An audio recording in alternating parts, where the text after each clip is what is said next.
और बाकी की जो कार्यक्रम की घोषणा है, मैं प्रवचन की बात करूँगा क्योंकि अभी समय हो गया है स्वाध्याय का लाभ लेने का। बैठ जाए सभी आगे, इधर बीच में जगह धरना।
आचार्य कुंद देव द्वारा विरचित समय साथ परमागम विराजमाने गाथा अपनी 11 चल रही है।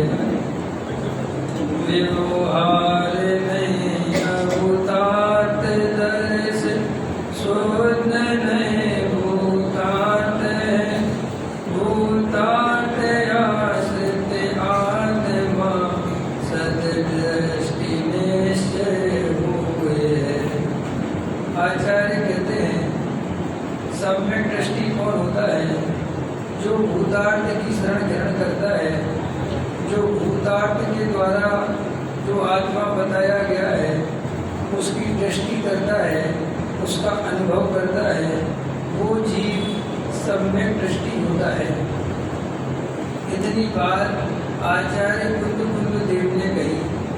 फिर टीकाकार अमृतचंद आचार्य देव ने इस बात को सायुक्ति और उदाहरण के माध्यम से सिद्ध करके बताया कि भूतार्थ के द्वारा ग्रहण किया गया जो आत्मा है उससे सम्यक दर्शन क्यों होता है, और जो व्यवहार में के द्वारा बताया गया आत्मा है उस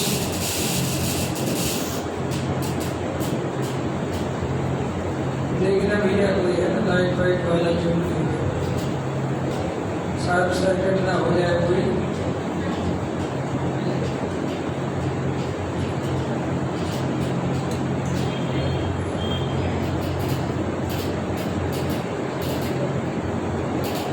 किस चीज में आवाज आ रही है? क्या कहते हैं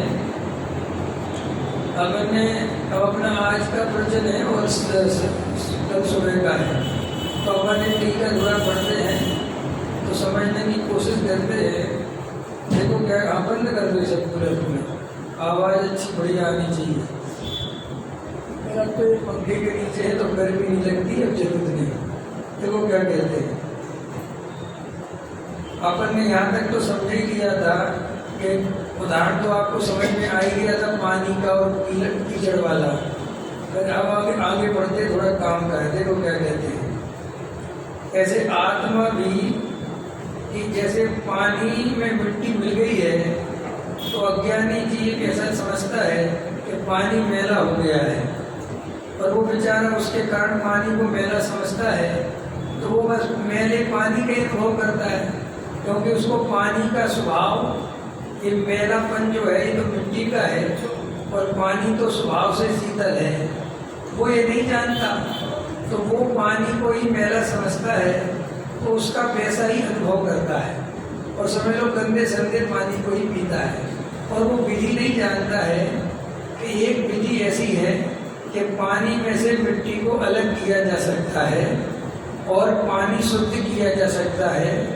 कैसे किया जा सकता है पानी शुद्ध? क्योंकि पानी के स्वभाव में मिट्टी का प्रवेश नहीं हुआ।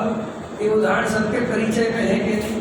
बिल्कुल सरल है, एकदम समझ में आएगा। ऐसे ही आचार्य कहते हैं कि हम सब भी अनादि काल से अपनी आत्मा को, माने अपनी आत्मा माने अपने आप को इस शरीर वाला, संयोग वाला, कर्म वाला, राग देश वाला मानते हैं, और ऐसा मानते हैं कि मैं संसारी हूँ, मैं रागी द्वेषी हूँ, मैं क्रोधी लोभी मानी हूँ, मैं खाने पीने वाला हूँ। क्यों? क्योंकि हमने शरीर से भिन्न आत्मा कभी जाना ही नहीं। हमने जब भी आत्मा को जाना, अपने आप को जाना, तो असमान जाति पर्याय रूप ही जाना, देखा, माना। ऐसा हमने देखा ही नहीं कि ये शरीर अलग है और आत्मा अलग है। हमने ये जाना ही नहीं कि अंदर में भी जो ये मोह राग देश के परिणाम हैं ये अलग हैं, और जानने देखने वाला ज्ञायक भाव वो अलग है। आचार्य कहते बस ये तुमने नहीं जाना और अपने आप को देह वाला, संयोग वाला माना, इसलिए हमें जो अनुभव होता है वो संयोग का अनुभव होता है, देह का अनुभव होता है, राग देश का अनुभव होता है। ठीक है। ऐसे असमान जाति पर्याय में एकत्व, ममत्व, कर्तृत्व और भोक्तृत्व, समझ में आया कितने प्रकार का मिथ्यात्व है? एकत्व, ममत्व, कर्तृत्व और भोक्तृत्व। तो आचार्य कहते हैं ये 4 प्रकार का मिथ्यात्व हमारे अंदर बैठा हुआ है, और हम इस शरीर में एकत्व, ममत्व, स्त्री पुत्रादिक में एकत्व, ममत्व, कर्तृत्व, भोक्तृत्व करते हैं, और इसी का अनुभव करते हैं। अनुभव क्या चीज है? कल मैंने आपको बताया था कि जैसी हमारी श्रद्धा होती है, जैसी हमारी मान्यता होती है, हमें वैसा ही अनुभव में आता है। ये बिल्कुल आप देख लेना, अनुभूति का आधार क्या है? हमारे अपने अंदर की श्रद्धा। बराबर है कि नहीं? ये बिल्कुल सरल है। जैसे देखो, किसी के प्रति श्रद्धा है, जैसे मान के चलो अपन लोगों की संवेद शिखर के प्रति श्रद्धा है, ठीक है, और वहीं वो डोली चढ़ाने वाला जो है उसकी श्रद्धा नहीं है, ठीक है कि नहीं? तो वो अपने को डोली में लेके जाता है और वो बाहर खड़ा रहता है और कहता है जाओ माता जी आप दर्शन कराओ, जबकि वहां पर हम कितनी दूर से गए हैं, हजारों किलोमीटर से गए, 10,000 रुपये उसको दिए, किस चीज के दर्शन करने के लिए? कि हमें वहाँ पारसनाथ के दर्शन होंगे, भगवान हमारे मोक्ष गए। तो हमारी श्रद्धा के कारण हमारे परिणामों में कितनी विशुद्धि होती है, कितनी निर्मलता होती है कि हमें भैया पहाड़ पर पानी नहीं पीना, हमें चाय नहीं पीना, हमें कुछ नहीं खाना पीना, पहले हम पूरी वंदना करेंगे। समझ में हमारी कितनी श्रद्धा है। और वहीं पर वो जो तुम्हें डोली में लेके गया है, तो अपन कहते हैं ना क्षेत्र का प्रभाव होता है, तो उस पर क्यों नहीं पड़ा? भाई क्षेत्र का प्रभाव होता है, तो अभी तक तो शिखर जी में जो आसपास रहने वाले हैं, कल आप ही कह रहे थे ना, हैं? क्या कह रहे थे? हाँ, क्या कह रहे थे? हाँ, ये कह रहे थे कि पंडित जी हमारे सनावत के लोग बहुत अच्छे हैं। तो हमने कहा क्यों बहुत अच्छे क्यों हैं?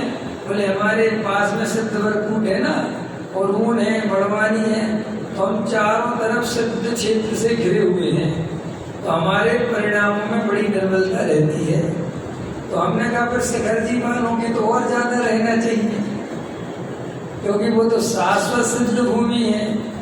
तो इनने फिर जवाब दिया, लॉजिक होते सबके अपने अपने, तो इनने क्या जवाब दिया कि साहब वो ना वहाँ नदी नहीं है, तो पथरीली जमीन है ना, तो लोग फतरा के हो गए, और यहाँ थोड़ी नर्मदा जी बहती है, तो हमारा जो है मन जो है गीला है, इसलिए हम लोगों को कसाए नहीं है। देखो ये बात तो अच्छी है कि सनामत के लोग अच्छे, इसमें कोई दो राय नहीं है, लेकिन उसका कारण कोई तुम्हारा क्षेत्र वेद नहीं है, तुम ही हो।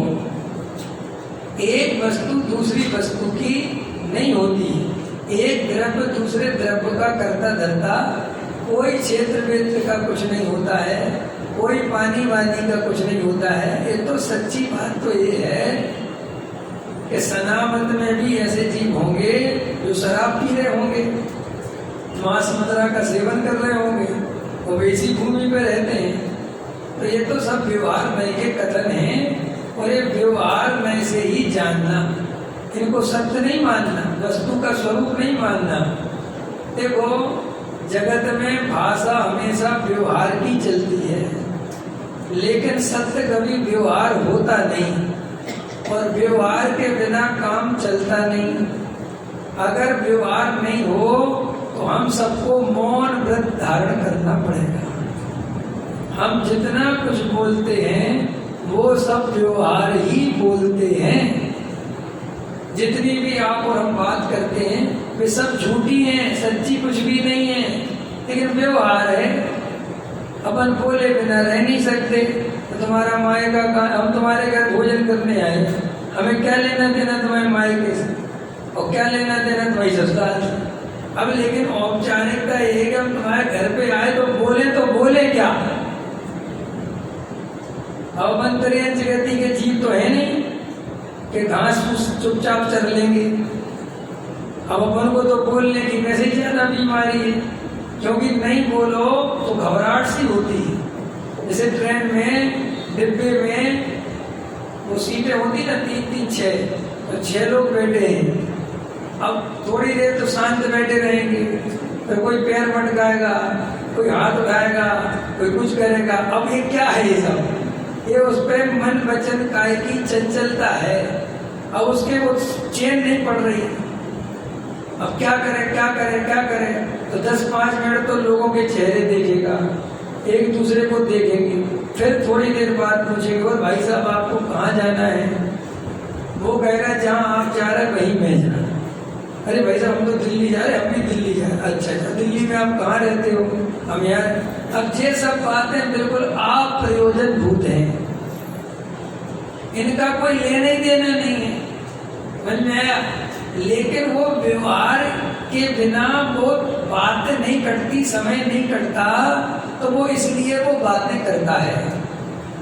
ऐसे ही वास्तव में वस्तु का स्वरूप तो ये है कि हम सब आत्माएं हैं और कोई किसी का करता धरता नहीं है, और हम चुपचाप अपने अपने स्वरूप में रम जाएं, कोई बोलने मानने की जरूरत नहीं है, और सिद्ध बन जाए।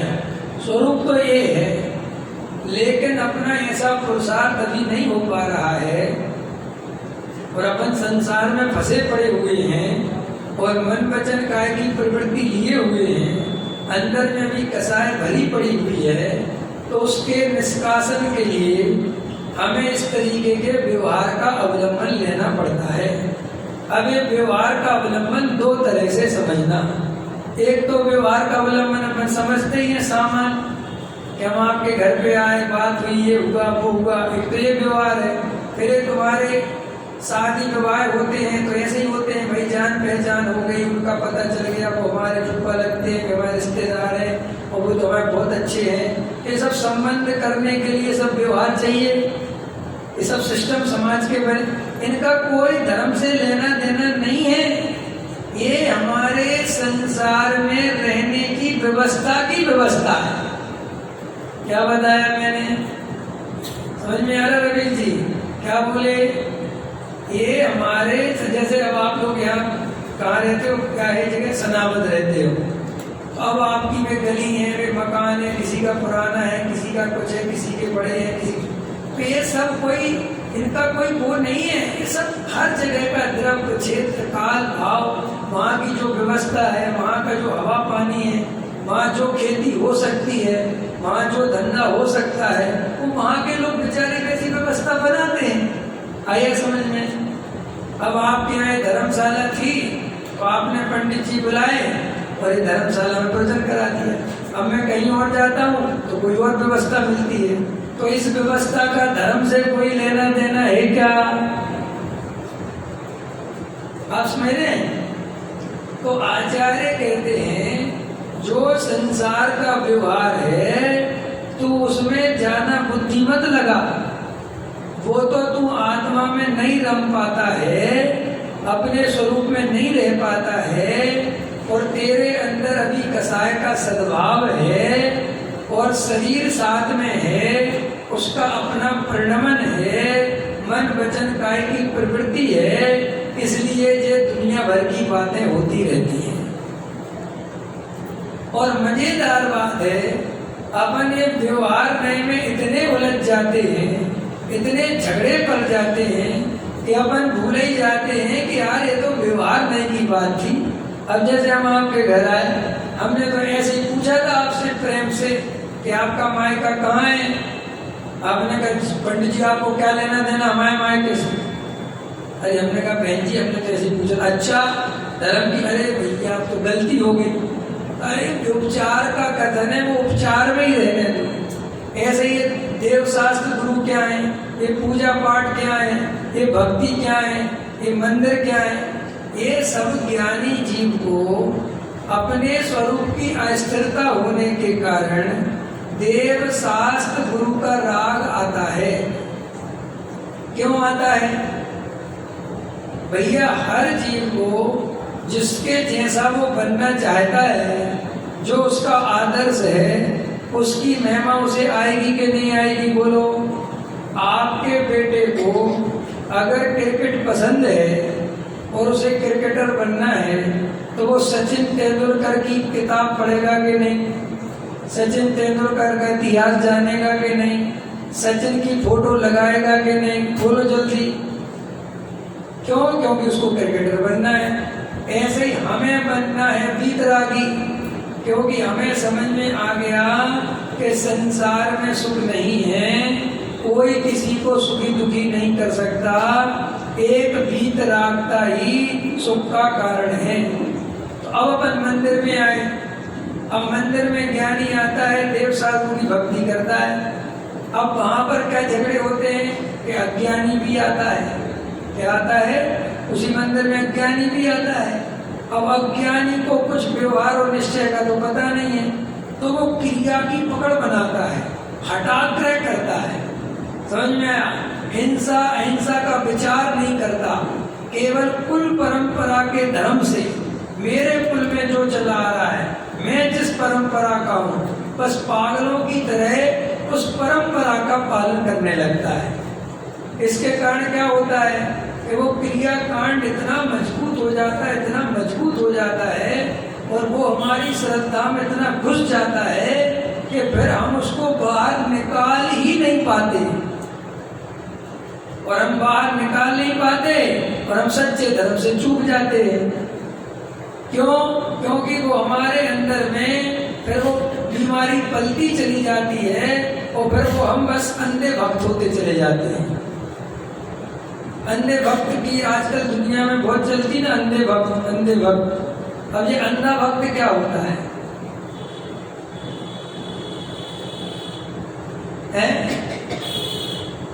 अंधे भक्त होते हैं ना। अब अंधे भक्त माने जो विचारशील नहीं, जो बस किसी की भक्ति में श्रद्धा में ऐसे जम गए कि उनको गुण दोष दिखने ही बंद हो गए।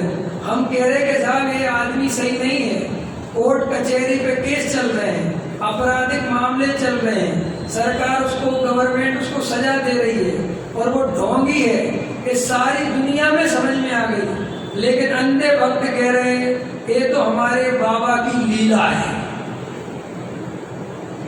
समझ में आया? कोई टेंशन नहीं, अपन तो पक्के श्रद्धालु हैं। इसको श्रद्धा नहीं कहते, इसको पागलपन कहते। समझ में आया? श्रद्धा जिसमें इस तरीके का पागलपन हो उसका नाम श्रद्धा बिल्कुल भी नहीं है। श्रद्धा उसे कहते हैं जिसके पास हमेशा ज्ञान की आंख खुली हुई होती है, जो हमेशा ज्ञान के द्वारा, परीक्षा के द्वारा सच्चा निर्णय करके ही श्रद्धान करती है। समझ में आया? पकड़ में आया कि नहीं? तो आचार्य भगवंत कहते हैं कि भाई व्यवहार में अभूतार्थ है। अभूतार्थ क्यों है? असत्यार्थ क्यों है?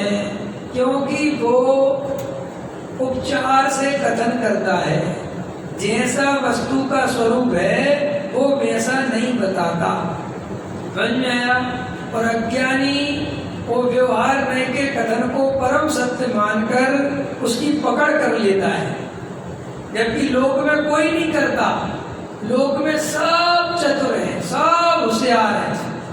देखो अभी आप यहाँ पर औपचारिकताएं करेंगे, मेरे बारे में समेत बड़ी बड़ा चढ़ा के बातें बोलेगा। समझ में आया? पंडित जी ऐसे थे और पंडित जी ऐसे हैं और ऐसे। अब मुझे अगर समझदार हूं तो मुझे समझना चाहिए ये व्यवहार में का उपचरित कथन है, ये मेरा कोई सम्मान नहीं है, और ना मैं इतना हूं जितना ये बोल रहा है। समझ में? अब अगर मैं उस सम्मान को अपना सच्चा सम्मान समझ लूं और ये समझूं कि ये तो सब सही बोल रहा है, तो मेरे से बड़ा मूर्ख कोई नहीं है। ऐसे व्यवहार में के कथन अज्ञानी जीवों को समझाने के लिए कई तरह से किए जाते हैं, और उन सबका एक अपना महत्व भी होता है, उसका एक बहुत बड़ी खूबसूरती भी होती है। जैसे अब मान के चलो मैं इधर आया हूँ और तुम लोग कुछ नहीं बोलो और जावाणी के ज्ञान से सूझे लोग का लोग वो भगा दो मेरे को, निकलो पंडित जी हो गया तुम्हारा, तो कितना बुरा लगेगा? अच्छा नहीं लगेगा, एक खूबसूरती नहीं आएगी। लेकिन बड़े प्रेम से एक आध माला पहनाओगे, बड़े प्यार से दो शब्द बोलोगे तो उसमें खूबसूरती आती है। व्यवहार चीजों को खूबसूरत बनाता है, लेकिन अगर तुम व्यवहार को पकड़ के बैठ गए, ऐसा भी पकड़ना क्या होता है कि सनामत वालों आप लोगों को इतना अच्छा अगर मैं लग ही रहा हूं तो एक काम करो, एक आध बिल्डिंग मेरे नाम पे करो और 10-20 एकड़ जमीन लो, मैं तो यहीं रहूंगा। तो फिर निश्चय खड़ा हो जाएगा रवीश जी, बोलो डॉक्टर साहब, फिर निश्चय खड़ा हो जाएगा। अरे पंडित जी यार ये क्या कर रहे हैं आप? नहीं तुम तो कल कह रहे थे मैं तो आपके नाम पे अपनी जिंदगी कर दूं, आप कहो तो सनामत में आपके लिए क्या कर दूं। अब पंडित जी ने यही तो कहा कि 10-20 एकड़ लिख दो। अरे यार पंडित जी व्यवहार की बात होती है। अरे लोक में कहने वाला भी समझता है कि ये व्यवहार है, और जिसको कहा जा रहा है वो भी समझता है कि ये व्यवहार है। हम आपके घर पर गए और आपसे कहा कि आपका घर बहुत बढ़िया है, और आपने कहा पंडित जी आपका ही है, तो रियल बताओ ये सत्य है क्या? ये झूठ है ना? फिर मेरा प्रश्न है, झूठ है तो बोला क्यों? बोलो जल्दी। अरे भाई व्यवहार ऐसे ही है, ऐसे किसी को मत मारो, जीवों की रक्षा करो, किसी को दुख मत दो, करुणा करो, प्रेम करो, वात्सल्य करो, ये सब व्यवहार में के कथन हैं। एक्चुअल स्थिति क्या है? कोई किसी को बचा ही नहीं सकता, कोई किसी को मार ही नहीं सकता, ये एक्चुअल है। तो श्रद्धा तो करना एक, और व्यवहार में बात आएगी ये कि किसी जीव को मारना मत। तो आप कहोगे कि साहब जब श्रद्धा ये करनी है कि कोई किसी को मार नहीं सकता, बचा नहीं सकता, तो हम ये बोले क्यों? अरे भाई व्यवहार ऐसा ही चलता है। अगर तुम हर जगह यही समझते हो तो फिर लोग में इतने व्यवहार का उपयोग कैसे करते हो? करते कि नहीं करते? अरे बोलो जल्दी, करते कि नहीं करते?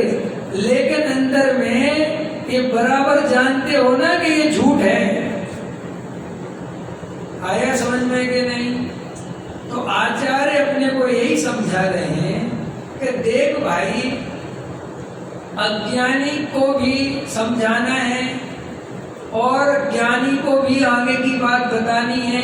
सारी चीजें हैं, सब तरह के जीव हैं। अब जो जीव की जहाँ जैसी योग्यता होती है उसको वहां से वैसी बात समझाई जाती है। बच्चे को पहली क्लास में तो कैसे सिखाते? आ बनाना, छोटा चूल्हा, बड़ा चूल्हा, ऐसे करते थे ना। पहले चूल्हा कहाँ से आ गया था पता है तुम्हें? क्योंकि पहले के जमाने में चूल्हे चलते थे। अब आजकल A4 एप्पल समझ। तो ये सब बच्चे को जब पहली क्लास में आपने पढ़ाया। अब मेरा प्रश्न है, बताना बहुत अच्छे से। जब कोई बच्चा तीसरी चौथी क्लास में आ जाता है और अगर वो वैसे ही पढ़े A4 एप्पल, तो तुम क्या करोगे? बोलो। अभी तो A4 एप्पल पढ़ रहा था तो तुम तारीफ कर रहे थे, और अब A4 एप्पल 4th क्लास में पढ़ रहा है तो चांटा मार रहे हो। ये कैसे पापा हो भैया तुम? कि पापा तुमने ही तो सिखाया था A4 एप्पल। अरे मूर्ख, जब तू छोटा था, तू कुछ नहीं जानता था, तभी तो A4 एप्पल सिखाया था। अब थोड़ी ये काम का है। ऐसे ही निचली भूमिका के जीवों को जो कुछ भी नहीं समझते, तो पहले उन्हें देव, शास्त्र, गुरु, पूजा पाठ, भक्ति, इन सब में लगाया जाता है। बच्चा कहता मैं मंदिर क्यों जाऊं? जल्दी चलो, जल्दी पाठशाला चलो। अगर तुम 6 द्रव्य के नाम बताओगे पंडित जी को तो पंडित जी तुम्हें पुरस्कार देंगे। जल्दी चलो। अब बच्चा आ गया तो तुम्हारा प्रयोजन क्या है? पुरस्कार देना कि संस्कार देना? और अब बच्चा हो गया बड़ा, 20 साल का, और मम्मी से कहे जल्दी चलो पंडित जी नाम देंगे, तो क्या कहोगी? किससे बच्चा है कि बुरा के कह तू?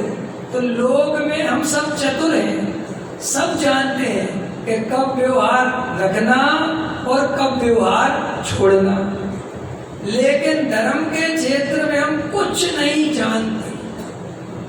कोई कहता है कि जिनवाणी में व्यवहार ने भी बताया है, निश्चय ने भी बताया है, दोनों पकड़ के रखना चाहिए। सो बस बिना सोचे समझे दोनों को पकड़ के बैठ जाता है, और ये जानता नहीं है कि भाई कहाँ कौन से प्रयोजन की सिद्धि करनी है। इतनी बात समझ में आ गई आपको? तो व्यवहार में जहाँ जरूरी है वहाँ उसका उपयोग भी है, लेकिन अज्ञानी जीव अगर व्यवहार में की ही श्रद्धा करता रहेगा तो आचार्य यहाँ सावधान करते हैं कि भाई तुझे कभी सम्यक दर्शन की प्राप्ति नहीं होगी, क्योंकि व्यवहार में जो कथन करता है वैसा वस्तु का स्वरूप नहीं है। व्यवहार क्या कहता है? दया, दान, पूजा पाठ, भक्ति करो, किसी जीव की हिंसा मत करो, दया का पालन करो। जबकि एक्चुअल स्थिति क्या है कि आत्मा दया, दान, पूजा, भक्ति कर ही नहीं सकता। आत्मा किसी जीव को मार सकता नहीं, बचा सकता नहीं। ये एक्चुअल बात है, ये सत्य है। तो यहाँ पर कोई समझाते हैं कि भाई अगर तू वस्तु के स्वरूप को नहीं समझेगा, और मैं तो रागी द्वेषी हूँ, मैं तो संसारी हूँ, क्योंकि जिनवाणी में लिखा है कि हे जीव तू संसारी है। लिखा है कि नहीं? बोलो। जीव कितने तरह के होते हैं? बताओ जल्दी, कितने तरह के होते हैं जीव? कौन कौन से हैं? संसारी और मुक्त। फिर संसारी में कितने भेद होते हैं जीवों के? माने अब लगाओ स्थावर और रस। अब स्थावर कितने तरह के होते हैं? 5। रस कितने तरह के होते हैं? करो करो भेद। अब ये सब भेद करते रहो। तो ये आचार्य कहते हैं भाई ये सब व्यवहार है। अगर तू ऐसे ही भेद पर भेद करता रहेगा तो समझने समझाने तक तो ठीक है, लेकिन तू ऐसे ही समझकर जीव का स्वरूप यही मानता रहेगा तो तुझे कभी भी आत्मा का अनुभव नहीं होगा। और ये खाली आत्मा की बात थोड़ी है। अरे दुनिया में कोई भी काम आप उठाकर देखो वो किस तरीके से होता है। भाई आप पढ़ाई करते हैं तो पढ़ाई करने का एक क्रम होता है। अब आप MBBS कर लिया डॉक्टर साहब, है ना, क्या होता है MBBS होता है ना। अब हम आपके पास मरीज आए और कह रहे डॉक्टर साहब मैं बीमार हूँ, कहना भैया रुक जाओ मैं अपनी पुस्तकें ले आऊं। वो कहेगा कौन सी पुस्तकें? अरे मैंने पढ़ी थी यार, तुम्हारा देख के तो इलाज करूंगा मैं। क्या होगा? उस डॉक्टर के पास कितने आदमी हैं? अच्छा बताओ आपको कौन सा डॉक्टर अच्छा लगता है? जो डॉक्टर ऐसा हाथ पकड़े और फटाफट बोलते तो ये हो रहा है, ये हो रहा है, ये हो रहा है, ये हो रहा है, ये हो रहा है, और बिल्कुल वैसे ही हो रहा हो तो तुम्हारी 100% श्रद्धा हो जाती है कि भाई साहब ये डॉक्टर साहब मुझे ठीक कर दें। और डॉक्टर साहब का मैं कुछ नहीं जानता, मशीन में डाल दो तुम दिल को, तो फिर वो मशीन ही बता रही साहब आप क्या बता रहे हैं। ऐसे ही आचार्य कहते हैं कि तू लोक में बहुत होशियार है, तू अनुभव की कीमत समझता है, काय की कीमत समझता है। लोग में काय की कीमत समझते हो आप? ये अम्मा मुझे सनावत में एक चीज बहुत अच्छी लगी, बाकी तो और बताऊंगा। अम्माओं को मेरा बारंबार प्रणाम। इतनी सारी अम्मा है, मुझे पूरे आदमों से बड़ा प्रेम है। समझ में कितनी 90 साल की, कोई 85 साल की, कोई 75 साल की, कोई 80 साल, और सब प्रवचन में आती है। इतनी एक्टिव अम्माएं मैंने कहीं की नहीं देखी। समझ में बड़ी अच्छी बात है। अब बताओ अम्मा, तुम्हारी बहू है और तुम हो, रसोई में दोनों काम करती। यहाँ की अम्मा बराबरी से काम कराती। देखो अम्मा का तुम भोजन बनाने का स्टाइल देखना और बहू का बनाने का, और उसके आगे की पीढ़ी को तो पूछो ही मत। अगर तीसरी पीढ़ी वाले से कह दो कि हलवा बना दो तो पता कहेगी गूगल ये हलवा बताओ कैसे बनता है। और अब देखो अनुभव की बात है। और वो जो बूढ़ी अम्मा है, तुम देखना कभी भी बूढ़ी माताओं को भोजन बनाते हुए, वे कभी कोई नाप तोल नहीं करती।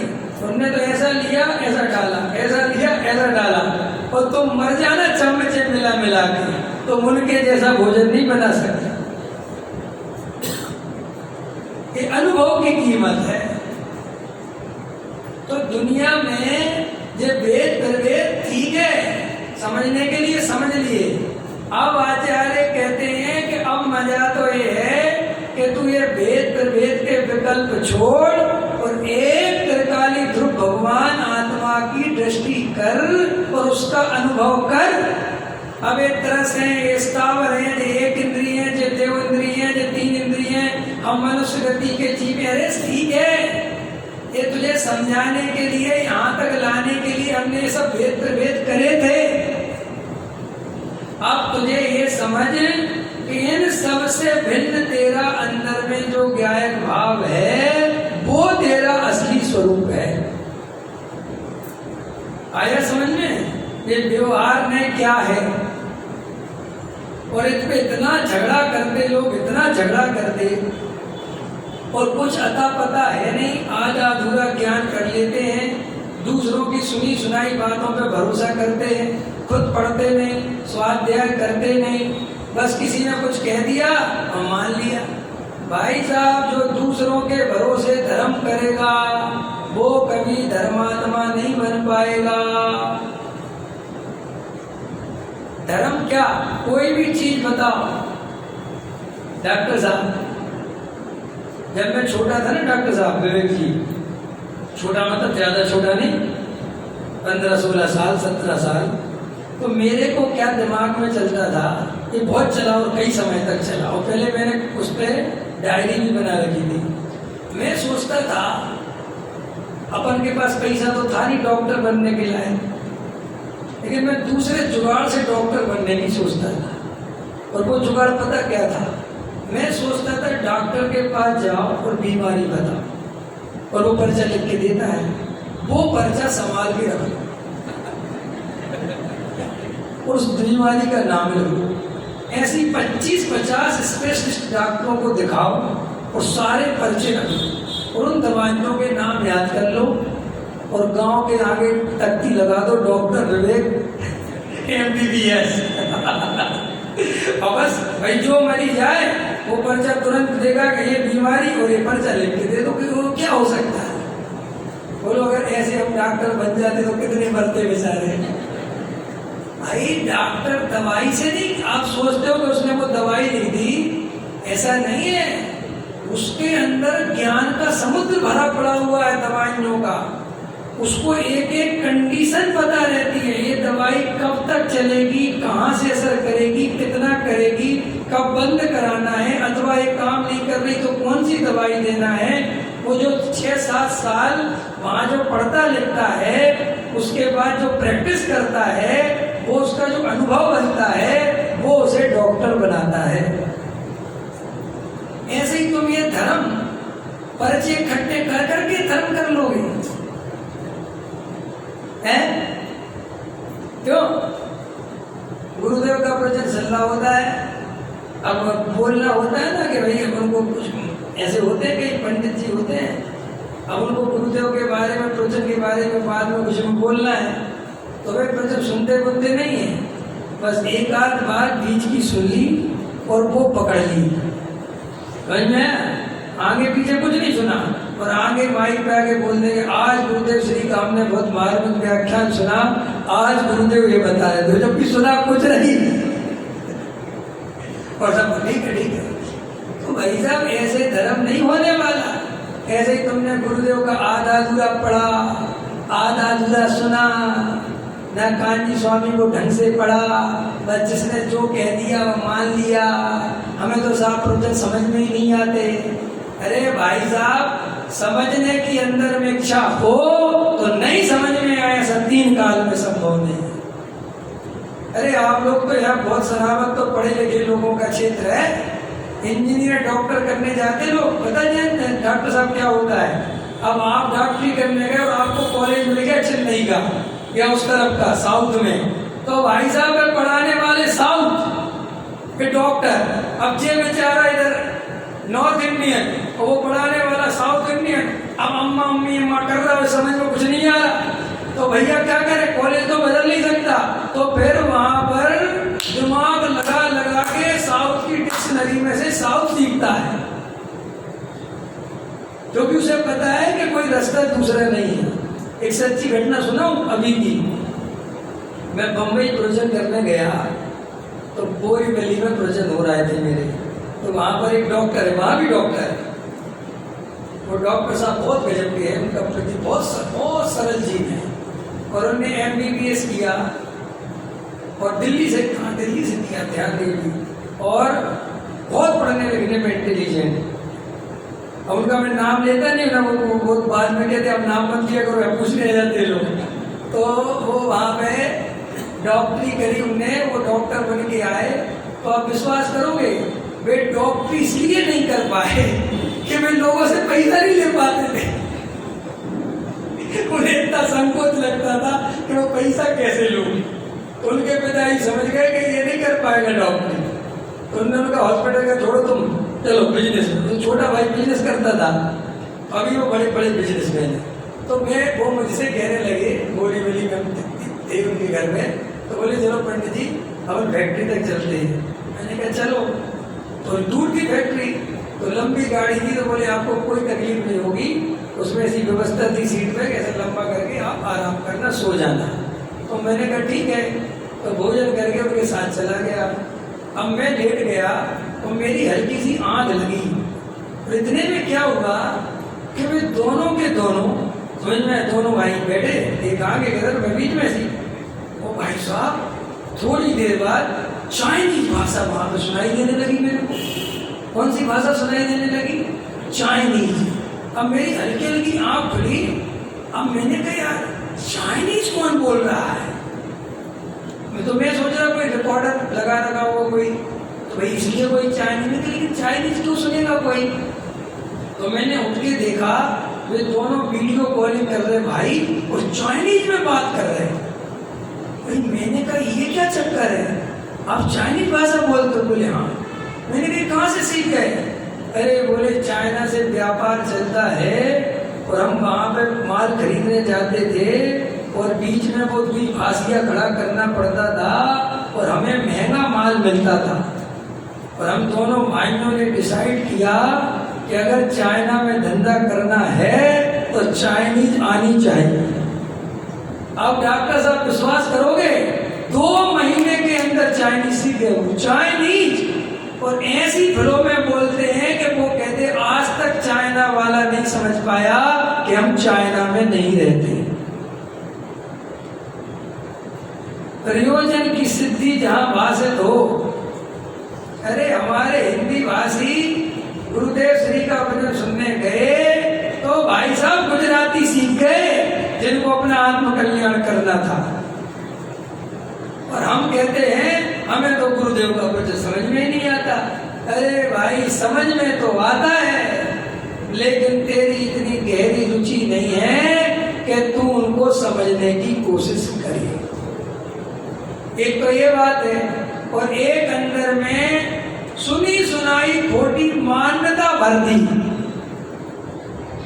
और मान्यता से बेचारा जीता रहता है। देखो मान्यता क्या चीज होती है और उसका कितना गहरा असर होता है हमारे अंदर। इसलिए कभी भी दूसरे की बात पर आंख बंद करके कम से कम धर्म के क्षेत्र में भरोसा नहीं करना चाहिए। चाहे कोई किसी के बारे में पहले अपने को पूरी परीक्षा स्वयं करनी चाहिए। एक कहानी याद है संदीप जी, वो कहानी किसकी है?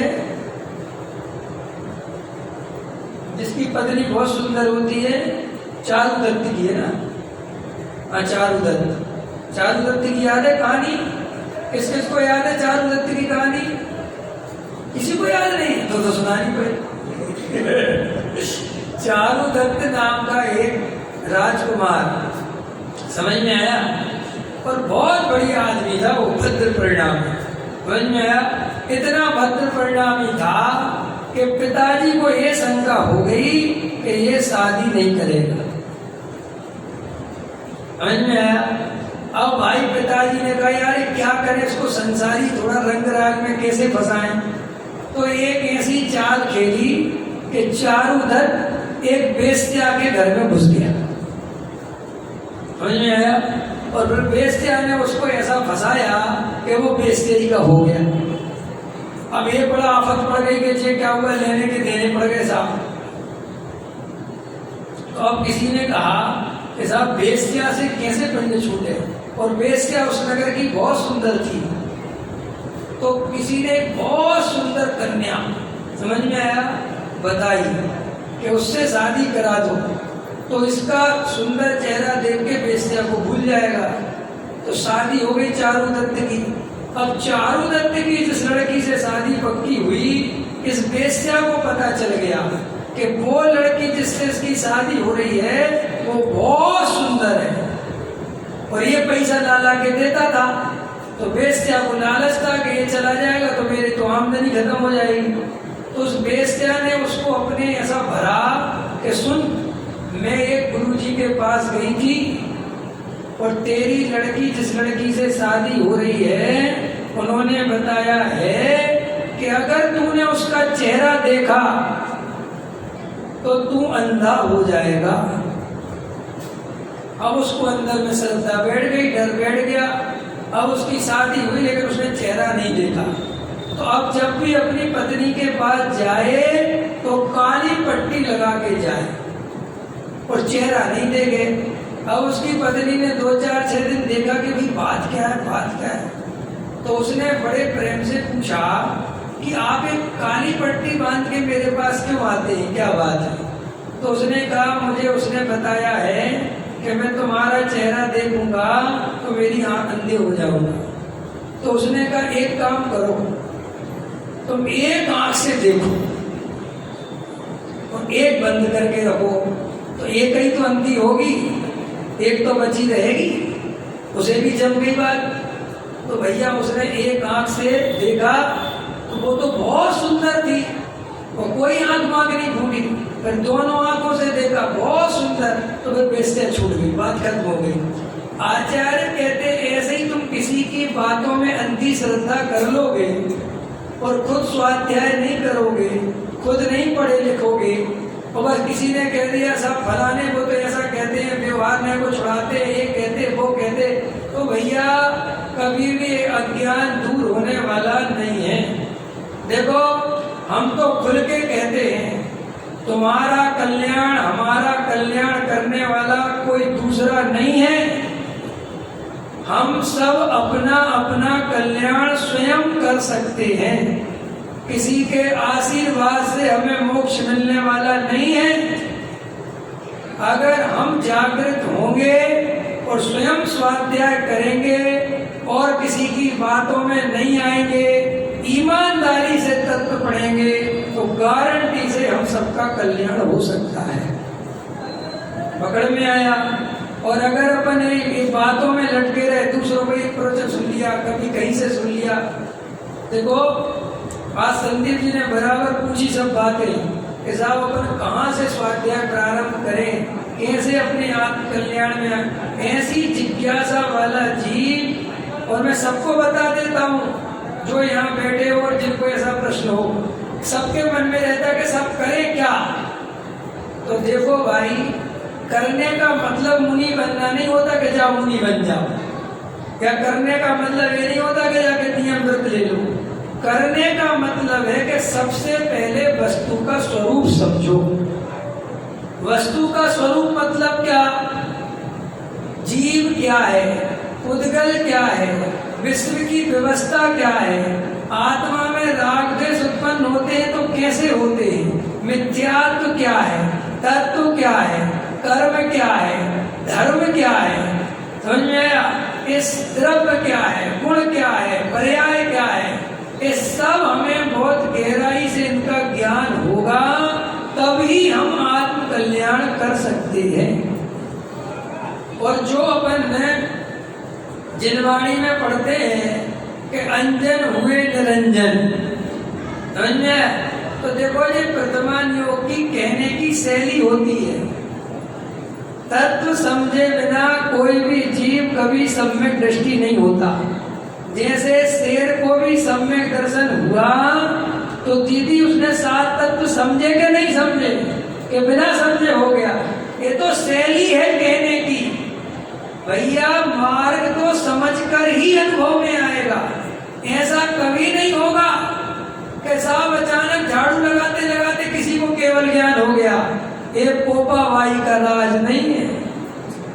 अंधेर नगरी चौपट राजा, ये जैन धर्म नहीं है भाई साहब। जैन धर्म में तो जो जीव जागृत होगा, ईमानदारी से निष्पक्ष होकर वस्तु का स्वरूप समझेगा, जिनवाणी पढ़ेगा, उसी का कल्याण होगा। और जो किसी के पीछे दौड़ता रहेगा, इधर से उधर भागता रहेगा और सोचेगा कि साहब कल्याण हो जाएगा, तो आचार्य कहते भूल जाओ।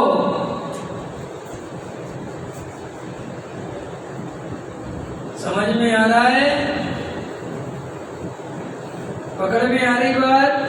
तो भैया ने पूछा था, मैं सबके लिए बता देता हूँ जो नए जीव हो। देखो भाई, अगर वास्तव में अपना आत्म कल्याण करना हो तो पहले स्वाध्याय करने का नियम लो। कि साहब स्वाध्याय कैसे करें? तो सबसे पहले अगर कुछ नहीं पढ़ा हो तो बाल बोध भाग 1, 2, 3 पढ़ो।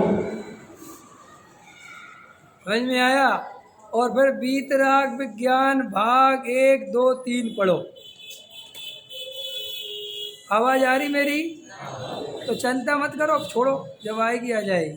ठीक है, बाल बोध भाग 1, 2, 3 और बीतराग विज्ञान भाग 1, 2, 3 और फिर उसके बाद लघु जैन सिद्धांत प्रवेशिका, ये सब पढ़ो पहले व्यवस्थित। और तुम्हें अगर कुछ समझ में नहीं आए तो जो स्वाध्याय कराते हो उनके जाके पास बैठकर पढ़ो। समझ में आया? और फिर उसके बाद बहुत शांति से मोक्ष मार्ग प्रकाशक पढ़ो, 6 ढाला जी पढ़ो।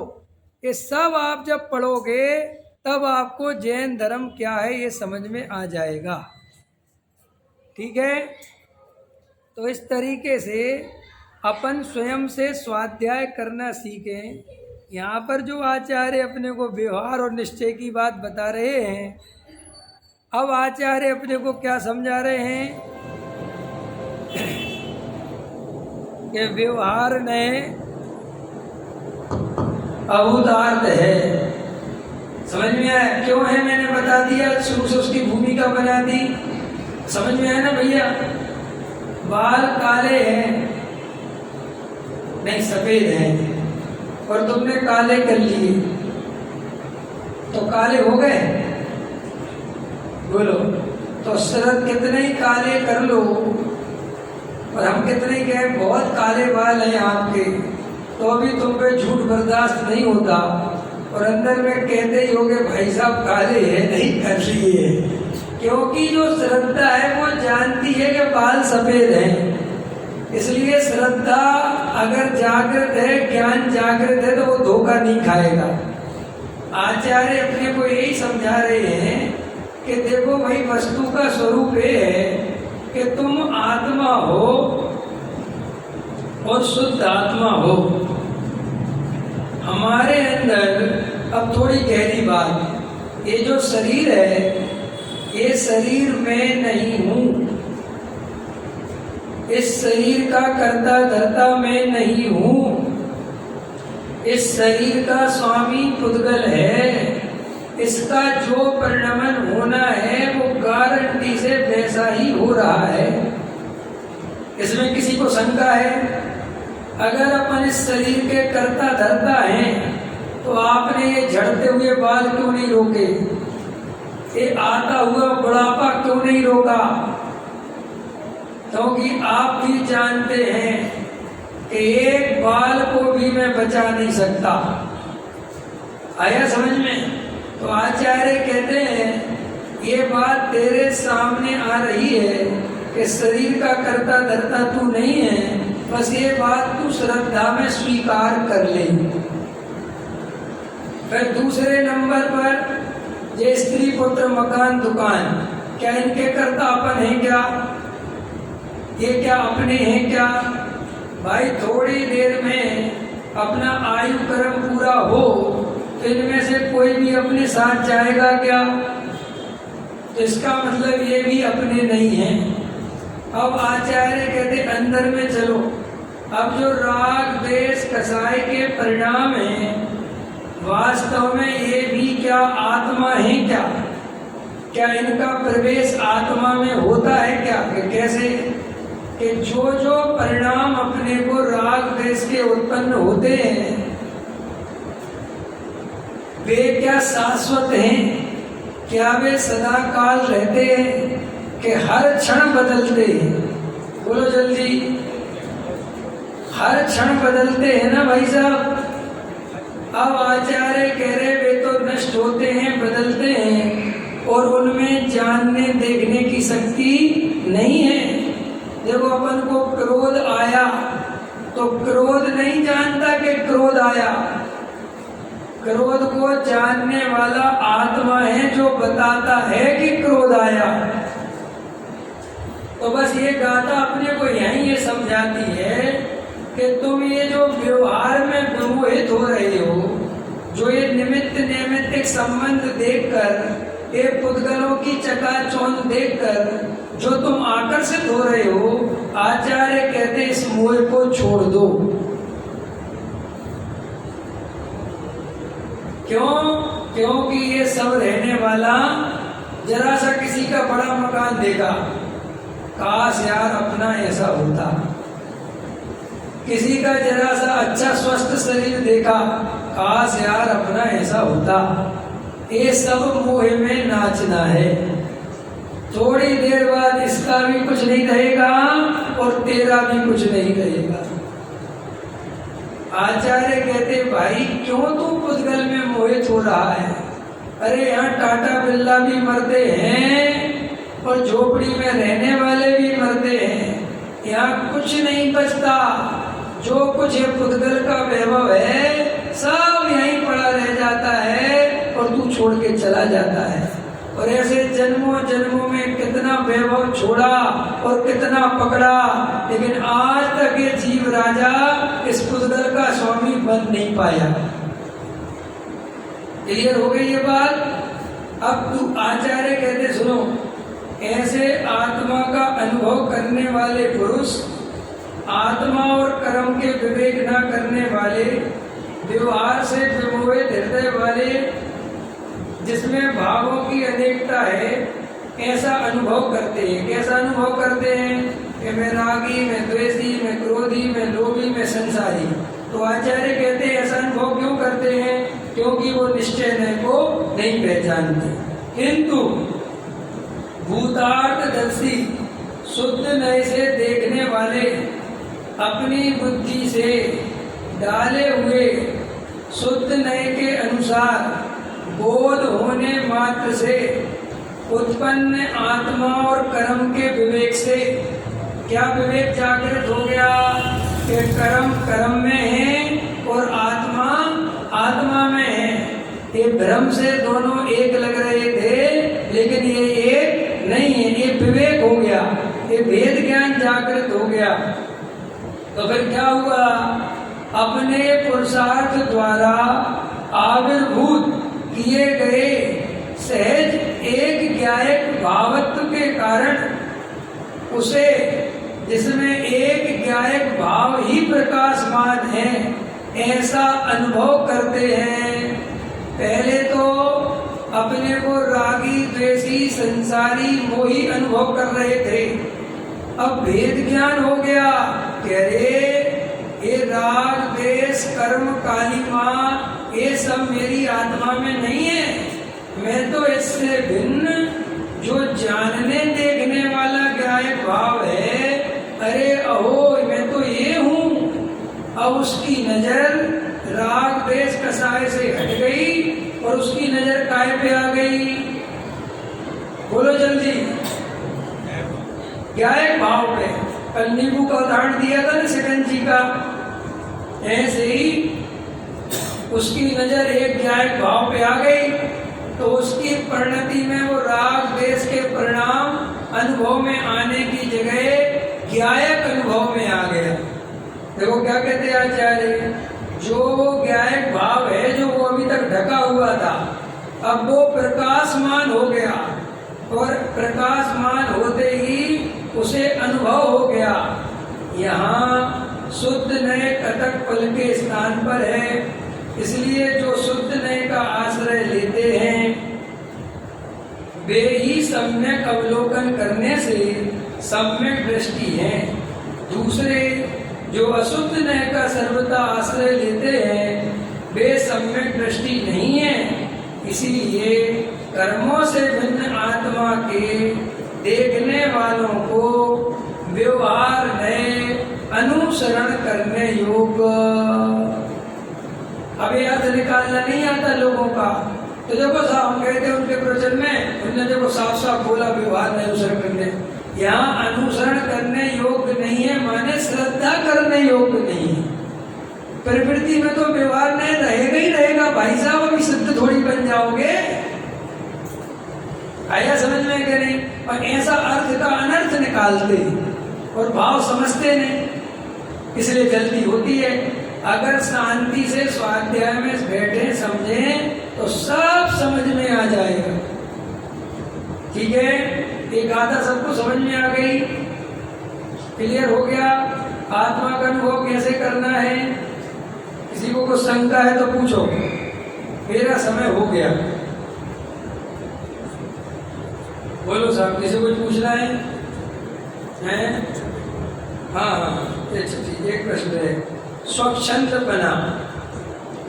देखो, स्वच्छंदपना के नाम पर आज बहन जी ने पूछा था, है ना, भाई साहब के आते ना, वहां पे भी चर्चा आई थी। पहले तो तुम स्वच्छंदपने का अर्थ समझ लो, स्वच्छंदपना है क्या?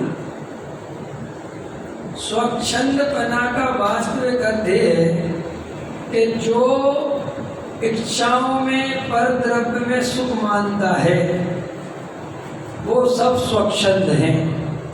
समझ में आया? जो इच्छाओं में सुख मानते हैं वे असली स्वच्छंदी हैं। इच्छाओं की पूर्ति करने का नाम स्वच्छंदपना नहीं है, क्योंकि इच्छाओं की पूर्ति तो भूमिका के अनुसार सम्यक दृष्टि भी करता है, लेकिन पर द्रव्य में सुख बुद्धि सम्यक दृष्टि नहीं रखता। तो पर द्रव्य में जिसकी सुख बुद्धि है, इच्छाओं में सुख बुद्धि है, इच्छाओं के भोगने में सुख मानता है, उसका नाम स्वच्छंदी है। एक तो ये। दूसरा, स्वच्छंदी का अर्थ माने स्वच्छंद के नाम पे जो हमारे दिमाग में बैठा है वो भी समझ लो। अपन ने एक मोटा मोटा स्वच्छंदी का अर्थ क्या बना रखा है कि जैसे कोई आदमी सुबह प्रॉपर पूजा पाठ भक्ति स्वाद उसमें आता है प्रक्षाल में, तो वो तो स्वच्छंदी नहीं है। और जो व्यक्ति तुम्हारे समय पे मंदिर नहीं आता और थोड़ा आगे पीछे आता है, तो उसके आगे हम नाम के आगे क्या लगा देते हैं? स्वच्छंदी। भाई साहब, ये परिभाषा मुझे किस शास्त्र से तुमने निकाली है, इसका नाम स्वच्छंदी है, वो शास्त्र लेके आओ।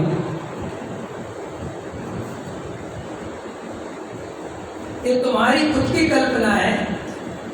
स्वच्छंदी कब कहलाएगा? जिसको देव शास्त्र गुरु की महिमा चित्त में ना हो। क्या कहा मैंने? देव शास्त्र गुरु की महिमा जिसके चित्त में ना हो, उनके दर्शन करने का भाव ही ना आता हो, उनकी भक्ति का भाव ही ना आता हो, वो स्वच्छंदी है। भक्ति करता हो कि नहीं करता ये प्रश्न ही कहा मैंने। अंदर में देव शास्त्र गुरु के प्रति यदि उसको बहुमान है तो वो स्वच्छंदी नहीं है। ये जरूरी नहीं है कि कोई अष्ट द्रव्य से पूजा करेगा तो ही भगवान का भक्त है। ये भगवान की भक्ति तुम्हारी क्रिया पर डिपेंड नहीं करती।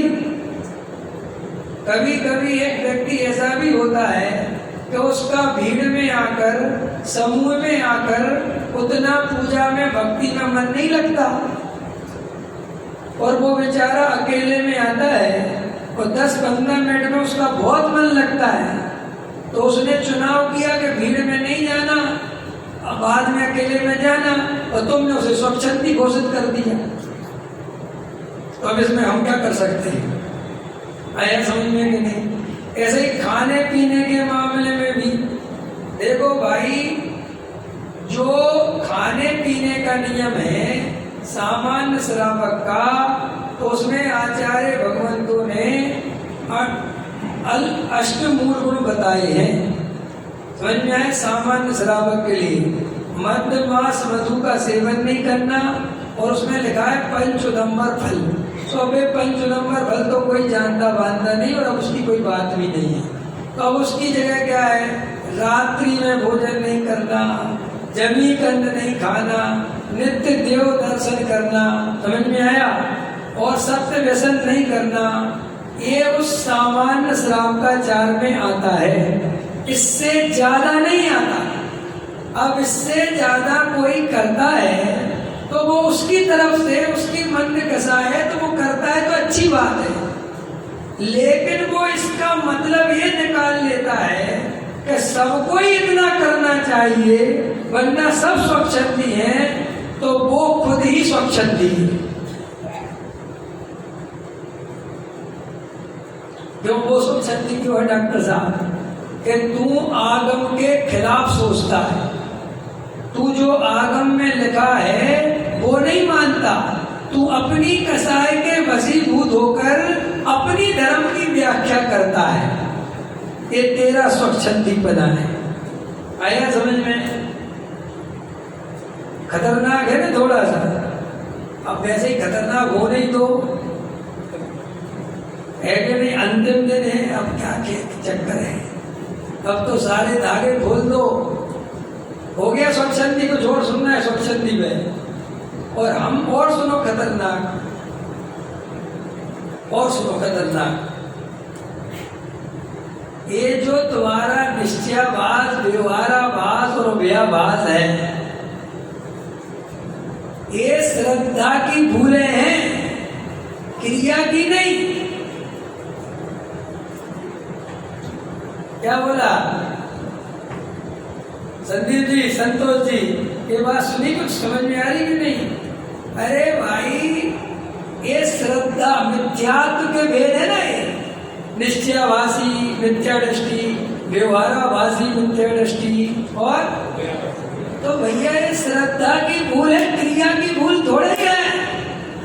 अब देखो खतरनाक, एक आदमी रोज सुबह मंदिर आता है, पूजा पाठ में आता है, खतरनाक है, बहुत खतरनाक। तुम लोग घबरा जाओगे कि क्या बोल रहे हैं, ऐसा कभी सुना ही नहीं होगा जब मैं बोल रहा हूँ। और ये बोला था मैंने रामायण में, बड़े पंडित जी की उपस्थिति में, और बड़े पंडित जी भी बड़े प्रसन्न हो गए थे कि ये क्या बताया है। कोई आदमी रोज सुबह शाम मंदिर आता है, बराबर परंपरा से वो जो नियम व्रत करता है, जो भी पूजा पाठ, लेकिन अंदर में उसे देव शास्त्र गुरु की महिमा नहीं है, वो निश्चयाभासी है। अब बोलो खतरनाक, क्योंकि भूल काय की है, क्रिया की नहीं है, ये श्रद्धा की है। बहुमान श्रद्धा में होगा तो बात ठीक बैठेगी, क्रिया से बहुमान का लेना देना नहीं है। अब और खतरनाक सुनो, एक आदमी मंदिर नहीं आता, मंदिर नहीं आता माने नहीं आ पाता, उसकी कोई मजबूरी है, लेकिन वो दया दान पूजा भक्ति में धर्म मानता है। बोलो वो कौन सा भाषी है? एक आदमी बिल्कुल व्रतशील संयम नहीं पालता, लेकिन व्रतशील संयम में धर्म मानता है। बोलो कौन सा भाषी है? बोलो बोलो, तुम तो ये कोई मानोगे नहीं, तुमको ये कहां से बीमारी आ गई भाई? जब तक व्रतशील संयम नहीं करे तब तक काय का व्यवहाराभासी? अरे भाई साहब, व्यवहाराभास व्रत नियम करने से थोड़ी होता है, उसमें जो उसकी उपादेय बुद्धि है, धर्म बुद्धि है, कर्तृत्व बुद्धि है, इसका नाम वो व्यवहाराभासी है। खतरनाक है। खूब पूजा पाठ करता हो और पर्याय में आत्मा को शुद्ध समान मानता हो, बोलो कौन सा भाषी है?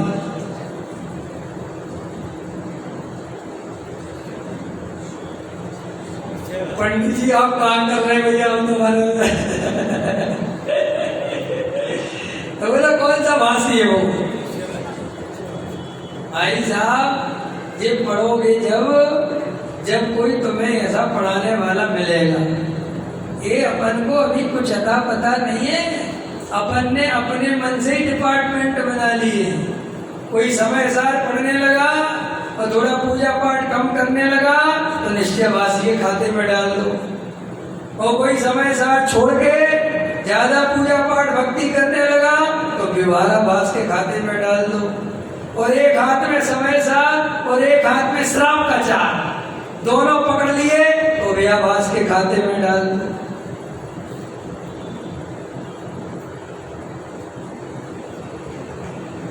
कैसे चलेगा काम? बोलो सोमेन जी, इतना सरल नहीं है भाई साहब धर्म, जितना हमने समझ रखा है। देखो,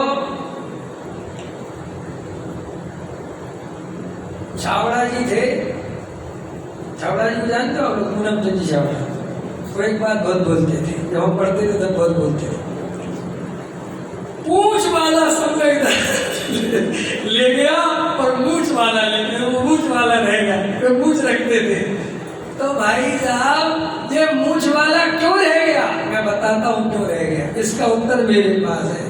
इसलिए रह गया कि इस बेचारे को पढ़ाने वाले ज्यादा मिल गए। अगर एक ही आदमी ढंग का मिल जाता तो ये पार हो जाता, लेकिन ये एड्रेस में क्यों भटक गया? क्योंकि इसने एक ही एड्रेस 50 आदमियों से पूछ लिया और 50 ने अलग अलग उत्तर दे दिए। इसलिए मैं कहता हूं ज्यादा प्रवचन भी हानिकारक हो जाएंगे अगर सबकी सुनोगे तो।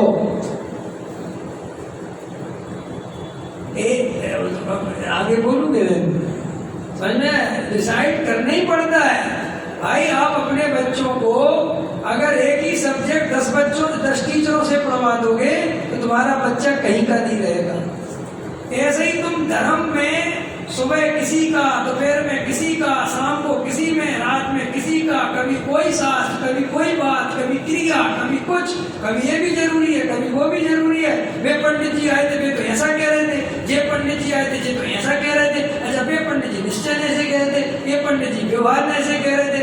इससे पार पड़ने वाली नहीं है। जब तक स्वयं आत्मा का अनुभव नहीं करेंगे ऐसे ही इधर से उधर फुटबॉल की तरह दौड़ते रहेंगे। जगत का काम है कहना, सब कुछ कहते रहेंगे।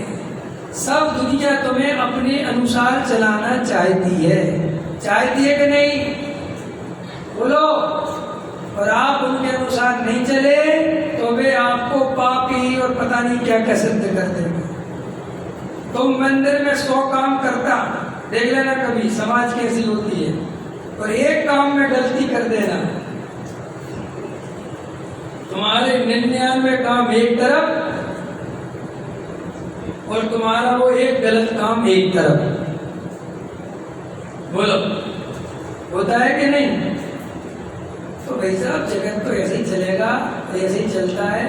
चुपचाप स्वाध्याय करो, भीड़ भाड़ से अपना मोह छोड़ो, इधर उधर भागना बंद करो, एकांत में थोड़ा समय निकालो। चुपचाप जिसको तुम्हें समझ में आता हो कि ये आदमी ईमानदार है और आत्मा की सच्ची बात बताता है, चुपचाप सुनते रहो बिना प्रदर्शन के, और आत्मज्ञान और भेद ज्ञान करो, गारंटी से सब में दर्शन हो जाए। ठीक है साहब, अब मत पूछना कोई प्रश्न, अब मेरे गले में दर्द हो रहा है। आओ सम्मेद जी, बोलो बोलो। अरे मैं अब नहीं बता सकता, अब नहीं बता सकता। बोलो बोलो सम्मेद दो भाई, दो एक और माइक है।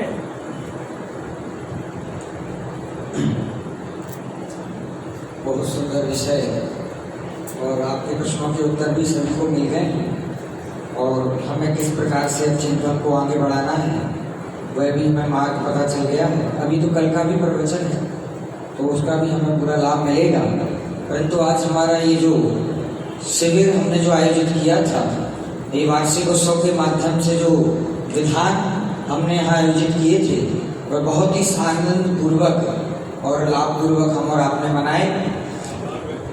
अभी जिनवाणी विनय के पश्चात हम आदरणीय पंडित साहब का और इस कार्यक्रम महोत्सव के समापन सभा का अभी यहाँ संचालन करने वाले हैं। मैं बच्चों को भी आवाज़ देना चाहता हूँ, जो शिविर में बच्चे उपस्थित थे वो सभी यहाँ आ जाइए आगे, उन सभी को एक बार आवाज़ लगा कर बुला लें। और पंडित साहब भी यहाँ हैं, और जिनके माध्यम से बाल शिविर का आमंत्रण हुआ था, जो आमंत्रण करता है, जो पुरस्कार वितरण करता है, उनके माध्यम से शिविर के प्रत्येक विद्यार्थी को यहाँ से पुरस्कृत किया जाएगा। जिनवाणी की विनय करेंगे और उसके बाद मैं निवेदन करूंगा कि आप यथावत अपने स्थान पर बैठेंगे।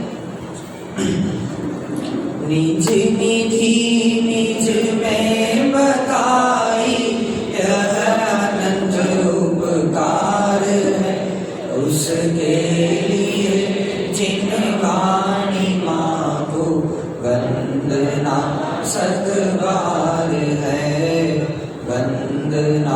सतबार।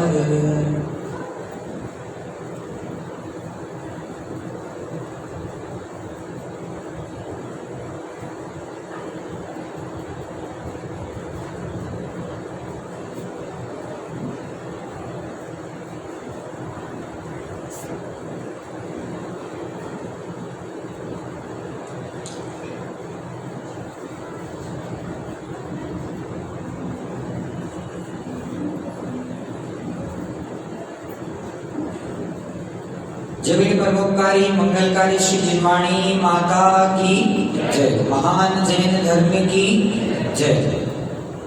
जिनवाणी विराजमान करते। आइए आभार सभा हम यहाँ भी आयोजित करने जा रहे हैं। आदरणीय पंडित साहब का सम्मान आप सभी ने जो लाभ लिया है, हमारा हक बनता है कि हम हमारे गुरु का सम्मान करें और पूर्ण श्रद्धा भाव से बैठ जाइए सभी। आइए मैं आदित्य जी